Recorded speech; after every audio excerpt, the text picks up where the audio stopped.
আসসালামু আলাইকুম। আমেরিকার সহকারী পররাষ্ট্রমন্ত্রী পল কাপুর বাংলাদেশে এসে আবার ফেরত চলেও গিয়েছেন।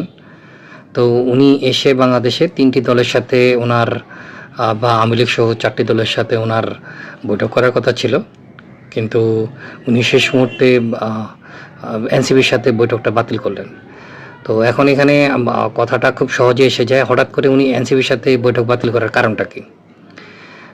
আমেরিকার পররাষ্ট্রমন্ত্রী আসলে যুক্তরাষ্ট্রের পররাষ্ট্রমন্ত্রী যখন কোনো দেশে যায়, সেটা তাদের টাইম শিডিউলটা নিশ্চয়ই ১ সপ্তাহ ২ সপ্তাহের আগে থেকে ফিক্সড করা থাকে না। এটা ধারণা করা হয় ৩-৪ মাস আগে থেকেই ফিক্সড করা হয়। তারা তাদের প্ল্যান মতো চলে। যদি অতি প্রয়োজনীয় কোনো কিছু না ঘটে, অতি গুরুত্বপূর্ণ কিছু না ঘটে, তাহলে তারা এই ধরনের সফরগুলো অনেক আগে থেকেই তারা সাজিয়ে থাকেন। তো পল কাপুরের সফর যখন বাংলাদেশে সাজানো হয়, তখন ক্ষমতায় ছিল ইউনিট সরকার। আর ইউনিট সরকারের একটা গুরুত্বপূর্ণ অংশ ছিল এনসিপি। তাই ইউনিট সরকারের সাথে কথা বলতে বা ইউনিট সরকারের কোনো কিছু নিয়ে চিন্তাভাবনা করতে গেলে এনসিপিকে নিয়ে ভাবতে হতো যে কাউকে।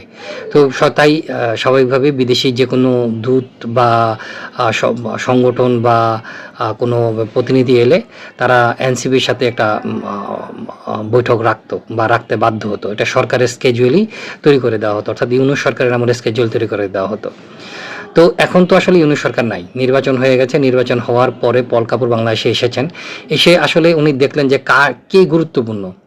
এনসিপি আসলে বাংলাদেশের রাজনীতিতে, বাংলাদেশের সমাজে, বাংলাদেশের কোনো জায়গাতে কোনো গুরুত্ব বহন করে না, এমনকি প্রশাসনেও কোনো গুরুত্ব বহন করে না যে এনসিপির আসলে কোনোখানে প্রভাব আছে। এনসিপির এখন প্রভাব শুধুমাত্র এখন ফেসবুক এবং কোনো ক্ষেত্রে হয়তো বা মিডিয়াতে মাঝে মধ্যে কাভারেজে আসে। তো এনসিপির গুরুত্বটা পল কাপুর খুব ভালো করেই জানেন। এই দলটার সাথে কথা বললেও যা, না বললেও তা, এই দলটি এই মুহূর্তে বাংলাদেশে কোনো গুরুত্বপূর্ণ কিছু না। তাই উনি সফরটা বাতিল করেছেন। এটাই হচ্ছে সত্য, এর বাইরে কিছু নেই। এর বাইরে অন্য কেউ যদি কোনো ব্যাখ্যা দাঁড় করানোর চেষ্টা করে বা ব্যাখ্যা দেওয়ার চেষ্টা করে, সেটা একটা ব্যাখ্যা হবে, কিন্তু সত্যটা হচ্ছে এটাই। এবং বাংলাদেশের রাজনীতিতেও এই দলটির কোনো গুরুত্বপূর্ণ নেই। 6টি সংসদ সদস্য হয়তো আছে, সেই সংসদ সদস্য পদ আসলে হচ্ছে যে ভাই ব্রাদার নির্বাচনের সংসদ সদস্য পদ।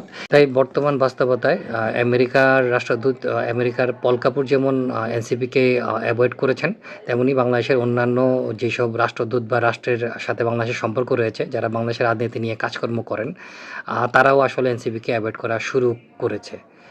তো দেখা যাক এনসিপির আসলে ভবিষ্যৎ কী। এনসিপির ভবিষ্যৎ শূন্য। আসলে এনসিপি বলে বাংলাদেশে কোনো অস্তিত্ব থাকবে না। এটা একটা জামাতের যুব দল হিসেবে হয়তোবা ফাইনালি প্রতিষ্ঠিত হবে।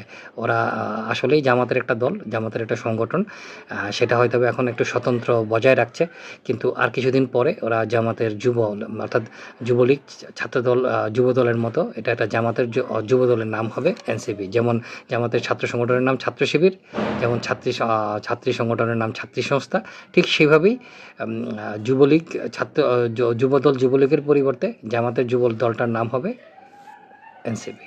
ধন্যবাদ।